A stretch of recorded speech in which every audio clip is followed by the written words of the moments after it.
welcome to another live episode of Stuck in My Mind. I am your host, WIZE. I have a very special guest. He's a fellow podcaster. He's an entrepreneur. Oh man, he has a lot of hats. So we're going to talk about all that when he comes on the show. Welcome to the show, Daniel Martinez. Man, thanks for having me on. I like Tia said that I do have a lot of hats. All right, we want to start off with, what is Hivemind? So Hivemind is a software SaaS company we started about 2 years ago. It's a software to help small businesses organize. So usually people are using spreadsheets and paper and writing on their desk, and it's just like a mess in most cases. So Hivemind is a software CRM to help them get organized, whether it's invoicing, websites, collecting payments, texting, emailing, and a lot of courses. I mean, link trees, you can go a bunch of different ways with it, but it does a lot more than just like a CRM. It does a lot of cool things. And we use it in all our businesses in different ways, even podcasting with calendar integration, stuff like that. So is it a way for you to help small business get automated? 100%. That's what it is. So a lot of solopreneurs, they have to wear like all these hats. They're the salesman, they're the marketing engine, they're the coordination of whatever product they're delivering, they're the customer service, they're doing all these different things. So this kind of helps them organize and automate in different processes. So you can automate your marketing to get more clients. You can automate your follow-up if they miss a call or miss a meeting. You can automate your nurturing or upsells into other products or services. So it's kind of the one thing you need to like build and automate and scale your business. You got to get a CRM. It helps with everything. If you have a podcast, I mean, what are you doing right now? You hopefully building a list. If you have a podcast, if you have a product or service, you hopefully building your list of customers and clients that listen to your show, whether you're going to offer them freebies or, hey, we have an event coming up that you can have a chance to meet me and sign my autograph book or whatever. You know what it is? Hopefully you're finding a way to build that list. And that's kind of one way to use a CRM. So you got there's a bunch of different ways to do that, whether you're in car sales, podcasting, e-commerce. Like you always need a list and build your list, and you need products and services to build out and nurture that list.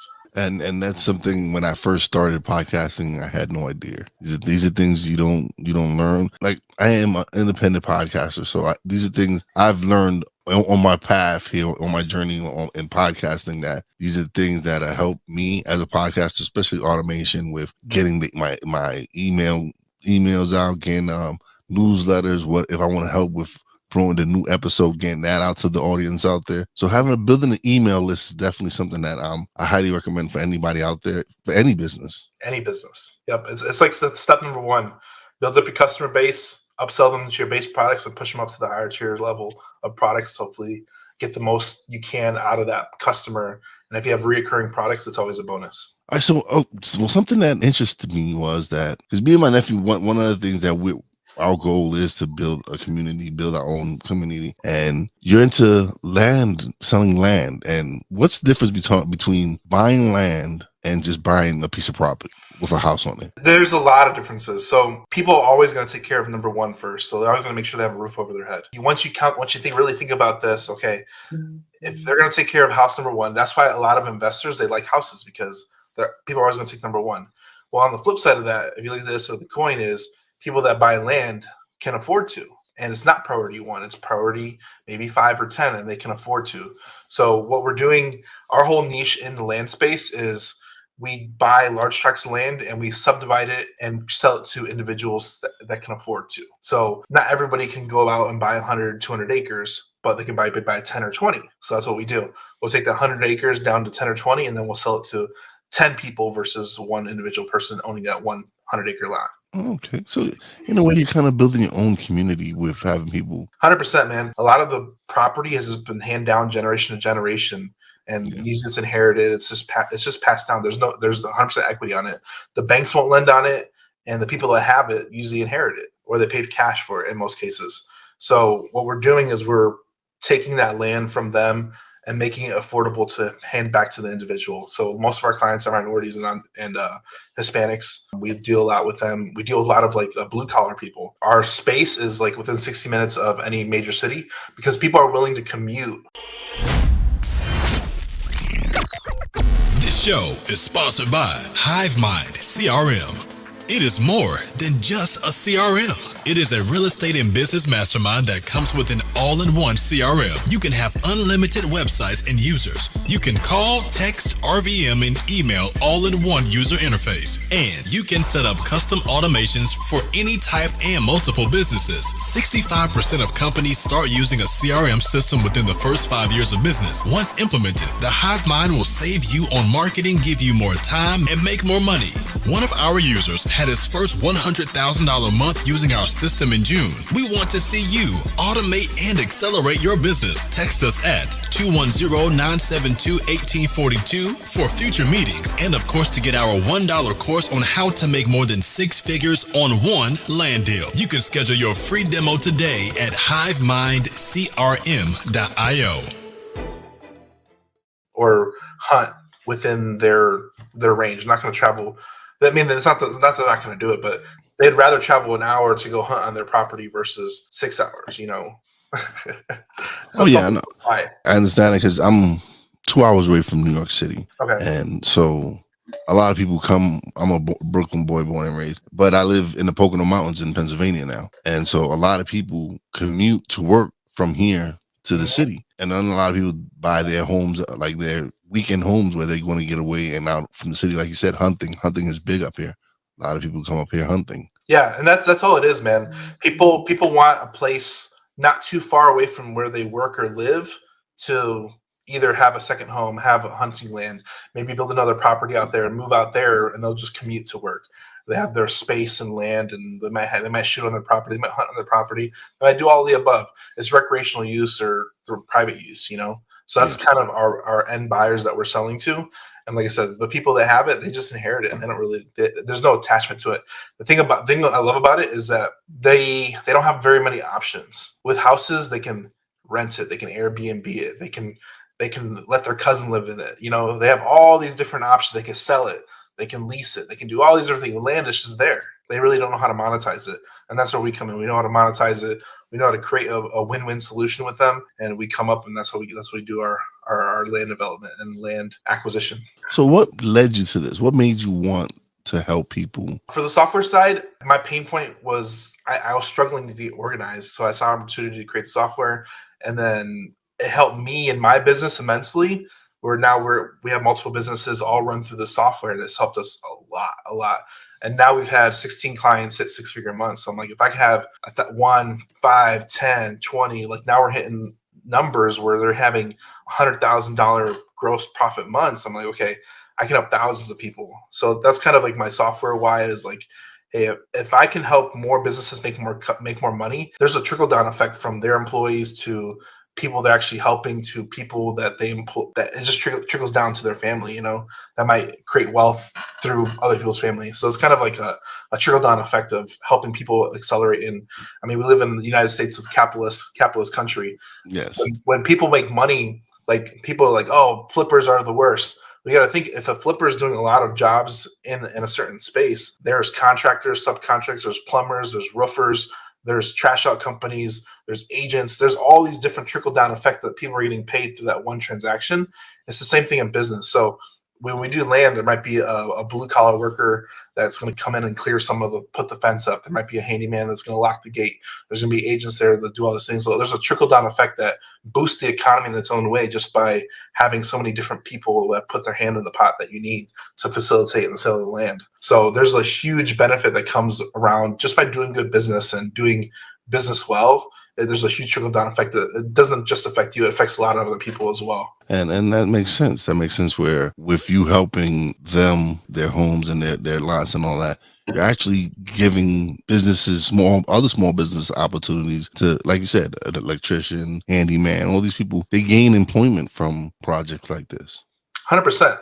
And that's all it is. When you really think about it that way, you bring a lot of, like, in the middle of nowhere town that has little work. I mean, if you come build a development out there, I mean, that provides work for a whole new people that might come in just to work there, you know? It's a cool process that happens. No, anytime it's a different feeling when you're able to help people and help small business because, like you said, it's capitalistic society, but it's more focused and geared towards big business. Mm-hmm. And anytime that you're able to help small business owners achieve greatness and achieve things, that's a plus, man, because now you're helping so many different people, and the dynamic shifts. Because again, that's why I do my podcast, is to be able to share the information from people like yourself to help small business owners grow and develop. And this programs, like, there's so many different programs that they can use to help. Like, I need to get automated. I know that for the fact. I know needing to get automation is something that will help me immensely, because it'll take off a lot of the hats that I wear being an independent podcaster. Yeah, Host. Yeah, okay. That's one thing that I do too. So like, I have my own podcast episodes. I have my VA. Hey, here's the name of the title, here's the YouTube link, and schedule it out for that day. So every time there's a podcast release, it goes out to the email list. Boom. Hey, we have an episode. Check it out. Click links below. Watch it. So right now on YouTube or Apple, Spotify, whatever you want to do. So it's really connecting with your audience effectively. And then when you get responses back, or you get feedback back, or any type of feedback is good, whether it's like, hey, I love these emails, just send them every time. And it helps build more a relationship with your audience. And I think that's the whole thing about podcasting and doing stuff like this in general. It helps connect your audience relationally without having a conversation with them. That makes sense. So what made you get into podcasting? I saw it as a way to build more credibility with my audience, because you can have a one-on-one coaching business and direct sell all your customers, but if you can find a way to connect with them in a different way and build up customer comfortability where you can sell them without selling them, and that was the biggest thing for me. Like, I don't actually sell on my podcast, but it's one of those things where, like, I've had people come in for my podcast and spend money with me without me ever speaking to them, just because they felt like they knew me through podcasting. Well, had I just ran, actually, we've known each other. The owner of the business, I've known her since kindergarten. Mm-hmm. And I mean, and it's, I'm sorry, but I'm gonna have to put it. Oh, you're good, man. I'm talking about her. I'm apologizing to her because I'm about to blast her and put out her age. But yeah, we've known each other over 40 years, and she saw that I was podcasting. She was like, "Oh." And I posted one day. I was like, I'm looking for sponsors for the podcast, any small business owners, and she was one of the first people to hit me up. Like, bro, let's do this. Let's get this done. And so to be able to have someone that I've known for such a long time, and she's a very successful entrepreneur. She's very intelligent and smart, and it's just being able to reconnect with her, because we had lost touch for some time. To be able to reconnect, and now at this point in our lives, it's just an amazing feeling, man. No, and that's the cool part about podcasting. Like, I've had people, not that people reach out to me. I actually have had people reach out to me from when I grew up. They're like, "Hey, I see you do with this Hivemind thing. Let's talk about it." And I'm like, "Yeah, it's cool, man." And it's like stuff you wouldn't even think about reaching out to them, but it's one of the things where they might find some type of connection that, like, I've known this person I grew into high school for 15 years. Yeah. There's some type of standing relationship there, and it's cool to reconnect with old people, old souls, because as you get older, your life kind of branches out in different ways, in different directions, and it's not that there's not love there, it's just the love has been spread apart or whatever. No, it's time. You know what, it's with time. Like, you start, especially now with me, the way I've been attracting the people that need to be in my life at this moment, that need to help me get to the next level. And so that's what it is that you don't intend on being, because I have friends that I 30 plus years that we have friendships, and we might not speak for a few years. And then when we do speak, it's like we pick up right where we left off. Mm-hmm. So it's those type of relationships. But now one of the key things is surrounding yourself with people doing what you want to do, or being where you want to be at. Because everyone needs a coach. Everyone needs a mentor. You can't do this alone. I went and did the research and started learning and took courses, but I went and sought the help that I needed to help me improve. And there's still things I need to work on. Yeah. Well, what's cool about entrepreneurship in general, and I talked about this earlier today, is that when you go out and start something, people will come out and help you. Whether it's somebody you're talking with or people that saw you in the past, they'll actually come out and help you because you're coming out and doing something that it's against the grain. So people want to support people. People want to support they want to see the action. They want to see the action. Yeah, they want to see the action, and it's amazing because I have so many fellow podcasters reach out and be like, "Hey, what's up? Let's collaborate. Let's do this." Because they see the grind. They see me posting every week. I do 3 live shows 3 days a week. Monday, Tuesday, Wednesday. Yeah. And then I go and I co-host a couple of another show on Thursdays and Fridays, which is live. Big shout out to my man Snowman in the morning with Cole Johnson. He actually said good evening to us. Yeah. What's going on, Ben? BS3 Network. We're live on his network right now on the Roku channel. And then Rod, what's going on, Rod? Another fellow podcaster. And that's one thing I love, that podcasters are very loyal to each other. Yeah. Everybody thinks that this community, no, this is one of the greatest communities out there, because we know, especially independent podcasters, they know the work that you put into your podcast. So some of them must become some of your biggest fans because they see the work that you put in, and they're like, dude, keep doing what you're doing. And they just keep bigging you up. And that's some of my biggest supporters of fellow podcasters. It's a long-term play. Like, how long have you been podcasting? Now 3 years. 3 years. It's like one of those things, like it's like a 3 to 5 year play. Yeah. It takes time. It takes time, it takes effort, it takes a lot of consistency, seeing no results. And that's I mean, I struck a nerve apparently. No, because when you first start, like, you get no downloads. Like, but when I first started, I understood why, because I didn't know. I was just uploading. I wasn't doing anything else. I wouldn't put in the descriptions. I wasn't doing none of the stuff that I needed to do. But somehow I still gained a little bit of traction. And once I started doing those things, creating thumbnails, creating descriptions, titles. Because if you go back and you look at some of my audio files, right, and you see the thumbnails that I first did compared to the thumbnails that I do now, it's night and day. It's night and day. I tell people all the time, because like I was afraid of speaking before I started my podcast, and now I do this all the time. Like this is my second podcast today. And it's one of those things where, like, I was afraid to speak before, and now I've grown comfortable. I know what I'm gonna say. I can free flow with like this conversation. Like, there's no scripted questions here. If you listen to this, he didn't tell me what he's gonna ask me. Because my show is not scripted. Mine isn't either. There's no script to my show. I just love to have people come on, have great conversation. And then, of course, you're providing a service. You're providing something that people need. So that's why I love to have my guest on. And so there's no script, because I want people to come on and just be themselves.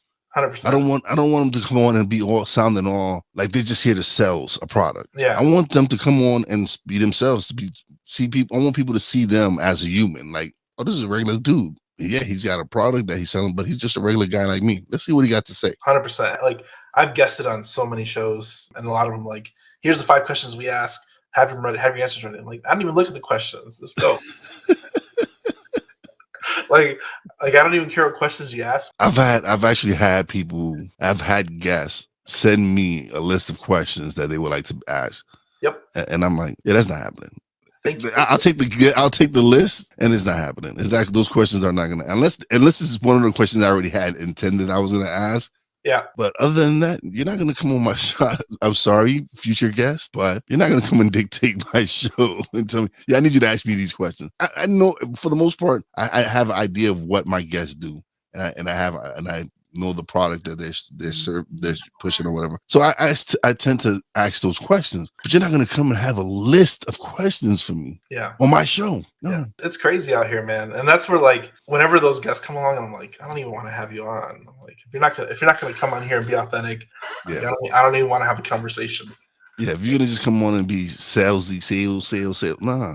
I need you to come on and just be yourself and let people see you as a regular person. Yeah, 100%. That's the key for everybody listening to me. Like, for me, I like podcasting because it kind of like encapsulates me today, right now, forever. And if my kids that are 5, 3, and 2 come back and listen to this episode, and I don't know, they might not remember what they're doing today, but they can see their dad on February 13th.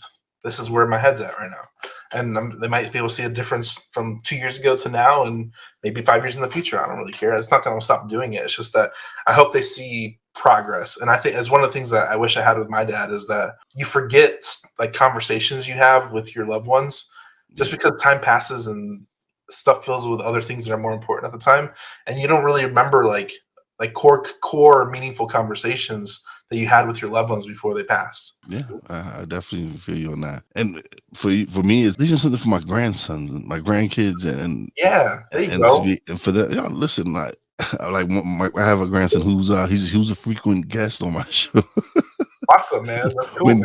When he's in the house, he tends to just barge into my studio and make himself known. And that's how it should be. Like, I've had episodes where you can hear my son crying or my daughter crying, and I'm like, I don't edit that stuff out because it's real. Like, this is I don't have unless it's really bad. Unless it's really bad and you can't, then you have. But for the most part, no, I don't. When I've had him cut the power on me a couple of times. And so I'm like frozen and the guest is speaking. And then when they realize that, I'm like, oh man, he's gone. So I've had guests who were fellow podcasters and they keep it going. And so, but you mess around. So when I released when I released that video or whatever, this is prior to me going live. When I released those videos, I would just edit it and make it fun of it. Like just put in a clip of, please stay tuned while we recover from technical difficulties or whatever it is. The Wi-Fi went out, reconnected. Yeah, just whatever it is. But you have to have fun with it. You have to really. He's done it a few times already where he see the bright light under my desk and he just presses the button. He don't know what he's doing. Yeah. We don't have the luxury of we're on air studio sticker outside. Yeah, I have to. That's one thing I need to invest in is that light, is the sign on air. Do not disturb. Yeah. This is one of the things where like. I've seen podcasts start with a cell phone and voice recordings in the middle of a car ride. Like I've released a couple episodes in that. Like me and my partner were just in the car and we're like talking. Like, dude, we should just record this. So we just record it, and it's an episode that we release. It's not like the audio quality is the best, but it's one of those things where like, hey, we're having a meaningful conversation about stuff that other people can be privy and hopefully learn from. Let's just record it, bro. I remember when I first started, man. I didn't have any of the equipment that I have now. This mic right here I love my mic. I really do. It's one of my prized possessions. Is this mic? Is the way it's just. But people can start. Like you said, people can start with anything. You can start with your phone, and I just felt that I just wanted to invest in myself. Mm-hmm. And to me, investing in myself was getting better quality equipment. And the stuff what I started with was decent. What I started off was $160 Behringer Studio from Amazon that came with a mic, mixer, and headset, and it did everything you needed to do. It recorded it. I would connect it to my laptop, record my episodes, and then use Audacity to edit it. Yeah. And so that's how I started. And my nephew was like, when I first released my first episode was probably like 5 minutes long. It wasn't even that long. Uh-huh. So he was like, nah, we gotta wait till we're perfect. We can't release it. I said, nah, I want people to see where we started. I want them to realize this is where we come from. This is how we started. And look at the progression now. Look where we're at now. What I did was I retitled the introduction. I re-recorded. I left the first 5 minutes and then I added another 35 minutes of new content and entitled it the introduction, reintroduction, and I re-released the episode. So you get the original episode, the original 5 minutes, and then you get a new episode following that. So it was cool to be able to do something like that. Yeah. And like I said, you do not even know the impact you'll make right now. You don't even know. No, you don't. But there's been times where people do message you. Like when I first started, I got ghosted so many times. So many times that people would ghost me because I'm a new podcaster. They don't like, yeah, dude, you ain't got the numbers for me. I ain't coming. I ain't showing up. And then but people start seeing you and they're like, okay, you're consistent. You're doing it more. You're doing it. Like I did the research. I was like, oh, after 6 or 7 podcast episodes, people kind of burn out and then they just disappear. Once I got to like 20 something, I'm like, all right, I'm good. Let's keep going. And I haven't stopped. I've just been recording. Yeah, I probably did something crazy. I did. I pre-recorded 50 before I launched, and then I launched, and it's been a year, and it's been about 15 months or so, 16 months. I'm at like at 330.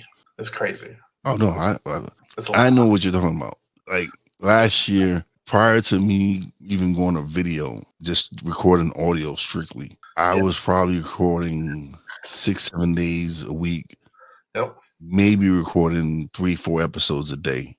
So as far as audio content, I have over 300 and something episodes just in audio that I probably haven't released. You should release it. Just release it, man.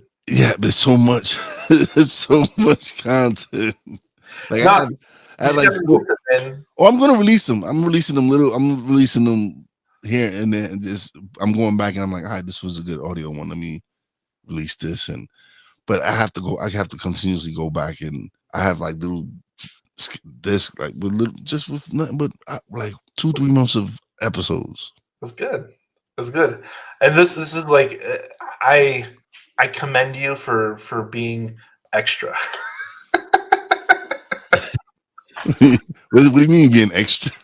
Because like I talk to a lot of podcasters. They're like, I do one a week, and that's my schedule. I do 2 a week, and then like and then I'm like, yeah, I was doing like I released like 7 a day for 3 months. But I feel you. I know. There was days I was just there was one point at one point it was a day where I recorded 4 episodes back to back to back. 4 different shows. It's exhausting. But listen, but by the time I was about to the 4th show and I was done with the 4th one, the guests knew I had done 3 shows prior. And they were like, thank you so much. I'm like, why? Because they're like, because you still have all this energy. And it's because the 3 prior episodes were so much fun. Yeah. That the transfer of energy was just great. So I was just wired. By the time I was done with the 4th episode, I was just wired because all 4 conversations were fun conversations. So when you have those type of conversations, it doesn't drain you. It actually recharges your battery. So you're like, okay. So like after this show, it's gonna take me an hour or so to unwind because I'm gonna be wired from the conversation. Just the transfer of energy. Yeah. It's a cool space. Still a lot of opportunity out there, and I tell my clients all the time, start a podcast. It might make you uncomfortable for a little bit, but you'll enjoy it, and you'll see if you do it consistently for a long time, you'll see long-term ramifications of that. Especially when you talk about something you love to talk about. Just find something that you enjoy. It's therapeutic. It's therapeutic. It's definitely something I didn't know I had a voice, and so it was like, oh man, this is a great space to be able to express myself, to be able to be myself and just hang out and just talk. This is one of the cool things about it is that there's a lot of like imposter syndrome when you first start. It's like I have a voice, but I don't think anybody cares. And then when you start doing it, you're like, I'm doing it because I know someone would care eventually, and then the people come. Oh, don't listen. It took me probably like 3, 4 months, 5 months to even reach 100 downloads. Like it took some time for me to even get into triple digits. Like, I mean, total downloads. I'm like talking about just a couple hundred downloads. Mm-hmm. It took me a few months, and then to see months where I'm getting now a couple of thousand downloads a month. It's like you could just see the progress, and you're like, okay, something's going on. It's like you're doing something right when you're able to see the trends. You can see your podcast is doing well, and one big key is now people are asking you to be on your show. People are sending you messages. Like I get a different email every day from someone like, hey, this person will be a perfect guest for your show. Cool. I remember the times when people just wouldn't even return the email, wouldn't even return a message. Yeah. But now I found Podmatch, which we use, both of us use, and actually got to meet Alex last year, and I actually got to hang out this year with Alex at Podfest. That this app is great. This program is great because one thing for podcasts is one of the hardest things for you to find is guests. Yeah. It's not easy. You join all these Facebook groups and all this other stuff, and you end up getting podcast promoters every day sending you, can I promote your podcast for you? Man, so that's why sometimes these podcast promoters. Yes. So that's why sometimes the Facebook groups can become annoying.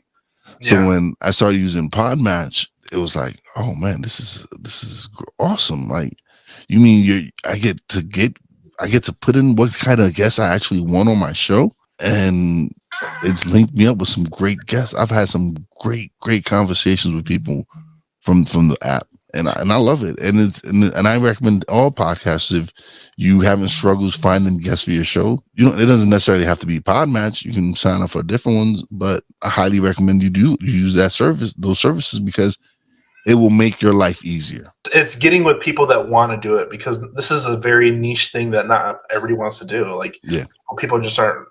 Hey, let's just record this conversation in the car for 30 minutes. Like, he sounds strange talking to asking somebody that. But it's one of those things where, like, when you're talking to the right people that understand the power of it, that want to do it, it's not a sale. It's just like, hey, when are you available? And that's the conversation. Yeah, no. I've learned. I've upgraded. I've got me a calendar in the last couple of years, and book my schedule and make sure And now I'm always like, that's one thing. I'm always tweaking the show, and I started audio, then I went to pre-recorded video. Then this year I transitioned to live, doing 3 shows live. And right now I'm interviewing 3 guests a week. Yeah. Now I'm going to cut back and just interview 1 guest a week. I'm still going to do 3 shows, but I'm cutting back to Tuesdays is going to be the days that I interview a guest. Mondays are going to be Mindset Mondays, and Friday, Wednesdays is going to be more of a freestyle where I might have a panel come on and stuff like that. But it's just me again tweaking the show, because it just feels like this is the direction I want to go with it. And you never know, it might hit. It might be a hit. People might enjoy the Mindset Wednesdays. And I figure it also gives me an opportunity more now to really focus on promoting my guests that week. Instead of having 3 guests and I have to spend time on each and every one, now it's that time where I can just focus on the 1 guest and just promote them and celebrate them. Yeah.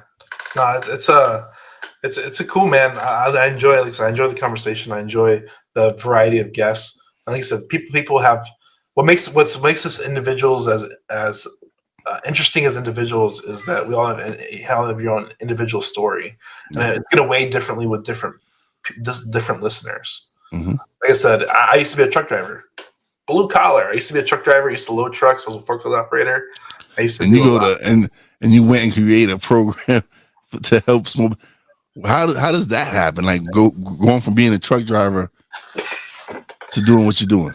So I think it was always in me. Like, I've always been like, I just turned 30. I turned 31 this year, but I was younger. I saw the transition of like analog to technology, whereas like people, like all my kids, they're going to be like technology everywhere. Like they have the iPads now and all this stuff. So like I remember my brothers like typing out on a typewriter for their paperwork, for the term paper and all this stuff in high school.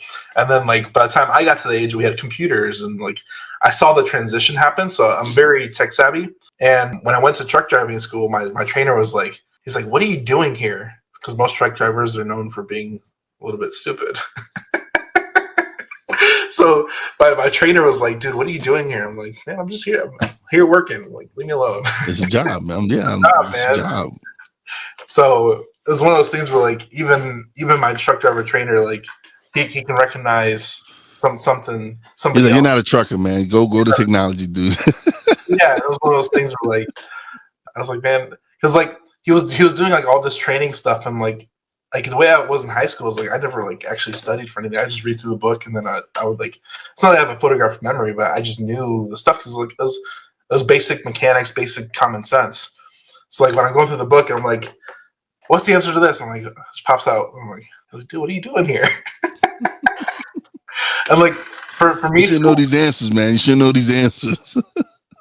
And for me, school was like, it was boring because it wasn't like there was no challenge. Let's be honest. School is boring. School is boring. But hey, I'm not saying not to go to school. People go to school, get your education. That's fine. I'll say it.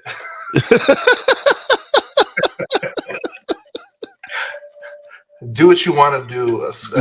College, yes, college doesn't guarantee a paycheck. Oh no! It really doesn't. We've said this a couple of times in this episode. This is a capitalistic society, so even with our schools, they make money. So, 100%. I took my oldest to a private school, and I'm looking at tuition. I'm looking how many kids per class, and I'm counting their pockets. Yeah, it's amazing. It's amazing how. And that's the business side of my brain working. Even taking my kid to school, my business side's over here. How many classmates you got? Oh, 15. Okay. And tuition's how much? Oh. Teachers, staff, I see security. You're on 100 acres? Okay. And that's just how my mind works. Is like I'm always looking at I'll go to events. I'm like, hey, average tickets cost $100. There's about 1,000 people here. Man, this is a really good dinner. Like I went to an event in Vegas. Yeah. And they had a lunch. They had a medallion steak with chicken. I'm like, this is at least $60,000 for 1,000 people. Easy, maybe 70. So I'm already doing the math on all this stuff. I'm like, this is crazy. So we have a question. How do we feel about women outdoing men and earning due to higher education? Women outdoing men and earning higher education. That is a great question. I don't think it's anything like.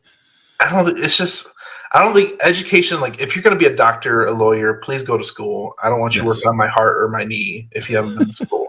Like that's the bottom line. If that's what your all in all goal and journey is, please go to school. But I feel like for anything else, like you could take an online like even if you are making under $10-15 an hour, you can take a Google or Facebook certification that Google and Facebook is actually free. I think there's that online Google Ads training course. You can go through it and get certified. Do that for Google and do the Facebook blueprint. Just that alone will make you 6 figures plus. Doing those two things. There's definitely so much more. You have access now to so much more courses and stuff to help you develop. Education. Yeah, bro. I am a walking embodiment of that, man. I've learned so much in just these 3 years. Like I've learned how to edit video, audio, graphic design. I use Canva to design everything. Now with Chat GPT and all these other tools that you're able to use, it's like wow. Like there's ways for you to make money. Like the way it is now to get into the digital realm right now is a perfect time. This is the easiest time to become an entrepreneur for everybody here listening and watching, whether you're listening right now or 5 years from now. It is the easiest time to become an entrepreneur, 100%. And there's so much information. Like YouTube University will teach you more in most cases than anything else. ChatGPT passed a medical exam. It's one of those things where like if you want to code, you can use ChatGPT to code for you now. So like, do I really have to learn how to code? No, you need to prompt the AI to produce the correct answers, and that's it. Like it's no longer based off of your intelligence or your skills.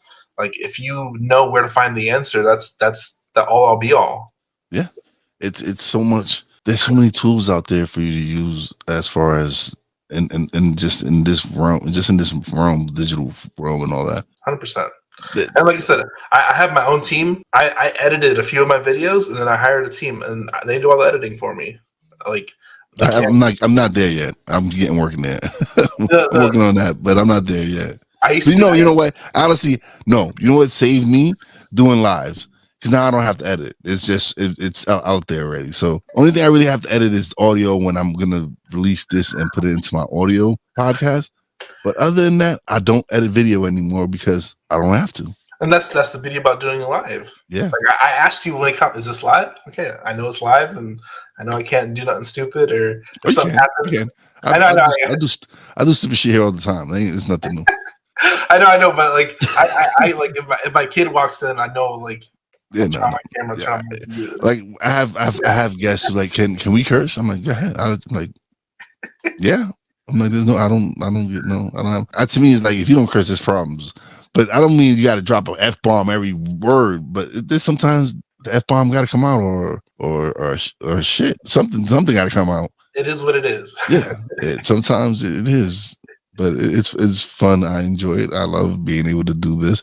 I love being able to chat with people and it's funny because for a while it was like am I selfish that I'm enjoying this too much? No, I know the answer to that. I know the answer. This is where it comes down to find what you love, because if you find what you love, it never feels like work. No, not at all. Like I could probably do another 3 shows today and I'll be fine. Yeah. But that's because I love talking.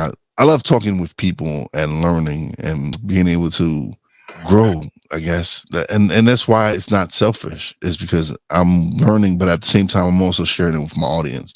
And they get to learn and grow with me. Yeah, and that's always the benefit to the host, too, is that the host, you get another perspective that might have never been asked before. But it's one of those things where, like, us as a host, this one conversation we're having can be heard 10,000 times versus having 10,000 conversations with 10,000 people. So this is a good question. Do you think entrepreneurship is for everyone? I would say no. Oh, I agree. Not everyone is built for this. Not everyone is built to be an entrepreneur. Because sometimes you got to realize you're actually going to work harder on your business than you would a 9-to-5 job. Because like you're set at 9 to 5, I'm going in at this time and I'm getting out at this time. And this is what I'm getting paid. Friday. Huh? And a paycheck's coming on Friday. Yeah. As an entrepreneur, you don't know when you're getting a paycheck. 100%. I made a tweet the other day was that if you want to get into real estate and you need to get paid every Friday, keep the job. Yeah. So that's why sometimes when people do start their entrepreneurship, they don't leave their 9 to 5 until they get to the point where they're able to supplement that income. And I recommend that for anyone who's going into entrepreneurship. Don't, unless you really feel confident in yourself and you really don't want to be at your job and you really want to go into it, then do it. That's on you. But don't think you're going to get paid every week. Like, you probably won't see a check for the first 3-5 years of your business that you can pocket. Yeah, that you can not put back into the business. That you can actually say, "Hey, I get to spend some money." That is a true statement right here. And my advice to this one is that find somebody that, and this is, you mentioned it earlier, find a mentor. Yeah. If you can find a mentor that's on the path that you want to go down, usually they're willing to train or apprentice you in some way, shape, or form. And you can shortcut a lot of pain that way. You can shortcut a lot of pain because most entrepreneurs are givers in most standpoints, and a real entrepreneur will recognize another entrepreneur at heart and want to help. Yeah, that is true. I've come to realize that. And then the other thing is that you don't necessarily have to align with their vision 100%. As long as you dedicate 2 to 3 years or a year, that might be enough time to get that apprenticeship and education that you might be able to absorb 5-10 years of entrepreneurship through that one mentor versus going through the hard times yourself. Yeah, absolutely. And I don't know who Facebook is. Is this so by me? It probably is. I'm an avid believer in learning a skill that can get you paid immediately while you learn what you want to do in life. Do you think that is a waste of time? Not really. Well, if you're actually getting paid like right now to learn what you feel is your craft or whatever it is that you want to do, I don't see it as a waste of time. I see it as a stepping stone. There's a lesson. So kind of answer to this one is I'll pay people to practice with me. Yeah. If they're new, I'm not going to pay you the going rate, but I'll pay you to practice. Like, for instance, I have an ad guy. He's newer at it, but I'm paying him a minimum amount. But he's spending my dollars still. He's practicing with my dollars, but I'm willing to exchange that for him giving me a discount. Yeah, because he's learning on it's even with me. Like, even when I first started editing podcasts, people are giving me a chance. They're like, all right, let's see what you got. And if they were happy with the recordings, then we would continue business. But it was them giving me the opportunity to show them that I knew. And at the same time, some of them knew what they were doing, and they would just try to break it down like, hey, this is this, use this program, this will help you out. Use this and this will help you out. And like you said, when someone sees that you're really dedicated and see that you really want to learn, they don't have a problem helping you. They're like, okay, dude, this is what you do. This is how. Because even with the show and me, I'm going into coaching, and I've had coaches on the show, and at the end of the show, they reach out and, hey, listen, anything you need, if you need to speak to someone, you need anything, any advice, just shoot me a message. Because they see the dedication in me. They see that I'm serious about what I'm doing and what I want to learn. And some of these people, their time is precious. Yeah. And for them to be like, hey, here's my number. Anytime you got a question or anytime you got anything, shoot me an email, send me a message. I would love to help you. Entrepreneurship is lonely. It is. It's very lonely. It is. Not everyone sees the path that you're blazing. No, it's a vision not everyone shares with you. There's something I want to say to what you said a little second ago, was that a lot of people are like, where do I find a mentor? Where do I find a mentor? And there's a quote that says, when the student is ready, a teacher will appear. Yeah. That's kind of how it works. How many different career paths did you choose? I used to do lawn care sales. I used to work at a telemarketing place. I worked at forklift operator, truck driver. Now I do real estate and software. So that's kind of my path. And like I said, I started my first entrepreneurship was 25. I was 25, so I've been doing it for 5 years. It's crazy because even like I'm 46. I'll be 47 this year, and my generation really wasn't taught about entrepreneurship. We was go to school, get education, go to work, and retire from that job. That was a respectful thing to do. Yeah. That was the thing to do. That's just as I got older and started meeting more people and connecting with more people and meeting entrepreneurs and speaking to them and realizing that, yeah, I still have my 9 to 5 at the moment, but the ultimate goal is to be able to retire it and focus on growing my business. Mm-hmm. And I've been at my job now for almost 10 years, and I get paid to play games. I am a table games dealer. It's if you know how to count to 21, you'll be fine. but it's podcasting and producing and doing what I'm doing in the digital realm has given me a purpose. It's given me something that I didn't know I had. Like, dude, I was 44 years old, didn't know what I wanted to do with my life. Didn't have a purpose. Didn't know that podcasting would be what opened up so many different opportunities for me to get into coaching, to do so many different things. It's awesome, man. What's your goal with podcasting? What's your goal with podcasting? All right, my goal is I want to hit 1,000 episodes. That's like my main goal. And for me, it's not really about downloads because I know that'll come eventually. But just hitting 1,000 episodes. Most podcasts fail after 10, and very few hit 100. So I think 330 or so where I'm at, I'll probably hit that in a year or two, maybe 3 years. Who knows? But my goal is to hit 1,000 because not many people have hit 1,000. It's a small list. I feel you. I don't see me stopping anytime soon. As far as my audio podcast, I just released last week 176. Actually, tonight I should be finishing up on releasing audio 177. And then as far as video, since I've been doing pre-recorded last year, I've probably recorded another 100 episodes or so. Just got to release it, man. No, the video portions are out. The video portions. I know, you gotta release the audio ones too. I know. Those are the ones that podcast is all about aging. So if you're sandbagging them all, you just gotta release it. Oh no, there's gonna be a time where I'm gonna just batch release a bunch of them, just go crazy. You're gonna end up seeing like 10 different episodes here released at one time. You're gonna be like, what? Yeah, that's how much content. Yeah, that's good, man. So my reason for starting podcasting was I actually wanted to do a sports podcast with a friend, and we just didn't do it. And I started when I got furloughed from work. As the beginning of the pandemic. I had the equipment, and I was like, man, now is the time. And I just decided to press record and upload. For me, to get into the real estate space, as far as like coaching, like to get into like real estate space in general, once you get into it, you see like normal faces all around. Like everybody goes through coaching. Like there's a coaching route, and then there's a product route, and then there's a podcast route. I see like the 3 ways. What am I doing? I got the product. I got the podcast and releasing the coaching. So I'm going all 3. So people can't say that. This is where like I want to create a sales funnel so big that people, when they find me, they're like, where the heck have these guys been?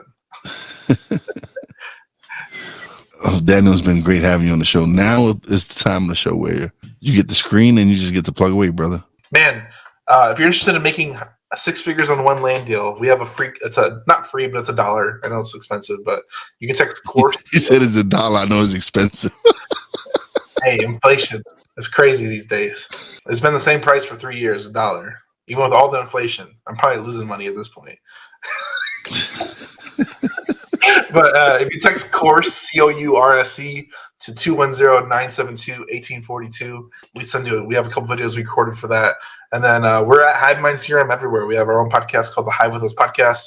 The Hivemind Brains, which you did not ask me. I was hoping you'd ask me, but this is the reason why I have so many brains around me is that these are all the people that contribute to the Hivemind, which makes us smarter every day. So that's why we have a really cool brand and a really cool mission, and we're changing people's lives in business and lives in general. We've helped a lot of people make a lot of money, and it's kind of cool to say that. And we're trying to make a bunch of millionaires. So if you can get behind that, come check us out. Hivemind CRM, we have a free Facebook group, and then we're out here creating a lot of content. If you look hard enough, you'll find us. Guarantee it. Who wouldn't want to be down with helping people make money? Yeah. Well, I did say your background was cool, though.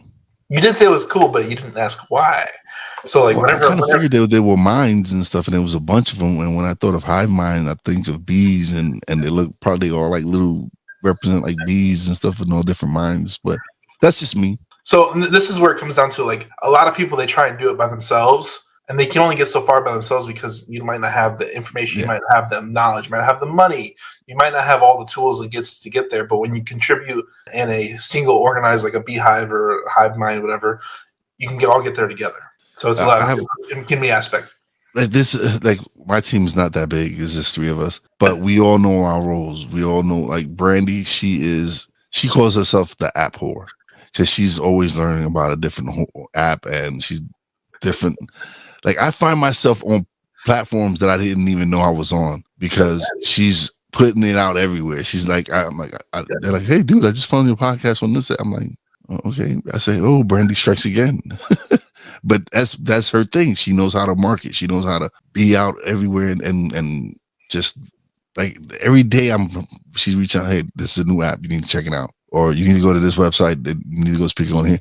And that's where she is. Me, I'm more of the tech guy, like the mics, the programs that I used to edit. That's me. And then we got my nephew who's just he does a lot, but yeah, he's just he's the character.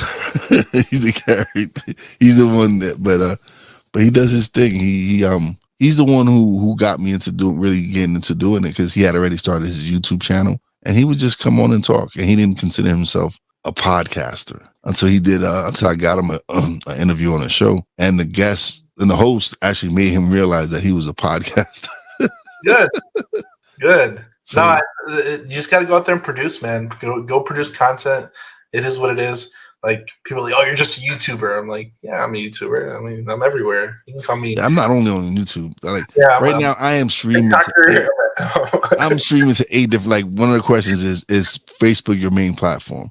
No, I'm learning that I have a platform in LinkedIn that needs to be really used. I'm going to 8 different locations: 2 Facebook groups, Twitch, LinkedIn, 2 YouTube channels, and a Roku channel, the BS3 network, and that's where it's streaming to right now. As you should.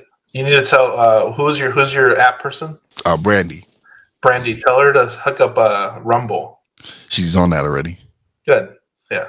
Yeah, she's on Swell, Rumble, Wisdom, any of those apps. She's like, I'm telling you that I'm downloading a different app every other week. Like, you need to get this app. Yeah. See, for me, I want to be found everywhere. So I'm literally everywhere. I'm on Twitter, Twitch, Instagram, Facebook, TikTok, YouTube, Rumble. If StreamYard would allow me to stream to more different, I would, but it's 8, so that's fine. I'm good with that right now. Yeah. I use Restream, and they're allowing the capability to stream to Instagram. Okay, so what I love about StreamYard now is the new feature that they added. What's that? So, well, now I can create reels directly on StreamYard. Like, after this episode, like, I can go back and repurpose little clips, 60-second clips, and put it on Instagram as a reel, which saves me time because now I don't really have to download the app. I don't have to download the video. You need to get an editor. I do. As much as you like editing, this is where one of my things is that a lot of entrepreneurs, they get in their own way. I'm not going to argue with you on that one. I'm gonna poke a little bit. I'm not going to say you're wrong. I'm not going to say you're wrong. I'm not. Sometimes you gotta let go of the reins. Sometimes you have to like know when to let it go. But The show is sponsored by The List Guys. Do you need more leads in your local or virtual market? 1 in 10 small businesses don't invest in any kind of marketing. The List Guys have over 35 plus list types to choose from, and you can mix and match any list or criteria. We also use the skip trace list and provide up to 7 numbers and email addresses. Every list you purchase will be scrubbed against previous purchases. The List Guys are here to save you time. Contact the List Guys today at www.onelistguys.com. That's www.1listguys.com. He says, that's dope. Where would you find an editor? That's everywhere. I found editors, and this is the dope thing about technology. I found 2 editors in the Philippines. So so people might look down, but listen, when you look at what was it? Yeah, you can definitely find editors and all types for very low price. People look like I told my family that I have Filipino workers, and I have 5 right now, and they're like, "Oh, why are you outsourcing in other countries?" And I'm like, "Man, I'm taking care of families globally. I'm not. I'm no respecter. I'll support people anywhere. I don't really care." And for me, as a business owner, it's cost effective. It's cost effective. Like I can do more effectively by hiring outside of the U.S. Yes. I'm not saying I wouldn't hire a U.S. editor in the future. It's just right now the way my business is set up. Yeah, you have to do it that way. You're gonna pay a ridiculous amount for editor here in the States compared to someone if you hire someone from the Philippines or even India or somewhere else in a different country. Yep. But you gotta as a small business owner, you have to think about cost. Yep. Like sometimes you just can't afford to pay all that extra money. You need to go with what's going to be the most cost effective for you. The place I use is onlinejobs.ph. It's a website. It's just like LinkedIn, but it's for the Philippines. So you heard them, online jobs PH. So .ph, yep. .ph. Yep. That's where I found most of my people, but they're amazing people, man. They do great work. If you see any videos online, that's all them. Okay, definitely. But don't leave just yet. Thank you for being on the show. This has been great. I appreciate you being on the show, man. This has been fun. But don't leave yet. I'm gonna close out the show and then we're gonna chat a little bit more. Yeah, I got you. All right. So let's do the closeout. All right. Big shout out to everybody in the chat. B Snow, Ben, Rod. I guess Hack is your name. This is Hack. Yes. Thank you, Hack, for being thank you for the questions, man. Appreciate all the comments and the questions, man. Appreciate it. But now it is time for shout outs. Big shout out to my Real Wise fam, Poppy J, Brandy J. Love you guys. Big shout out to the boss, Lady Fina. I love you and appreciate you, baby. Big shout out to our guest, Daniel Martinez, for coming through and just having a good time, man. Appreciate it. And as always, a big shout out to all the essential workers out there. God bless y'all. Be safe. You know your boy Wise does it. Peace out. Hey guys, we hope you're enjoying this content. If you have leads that you need to dispo anywhere in the country, please visit hivebc.io, like hivebuyersclub.io, and we'll help you move those deals that you need to get into the marketplace.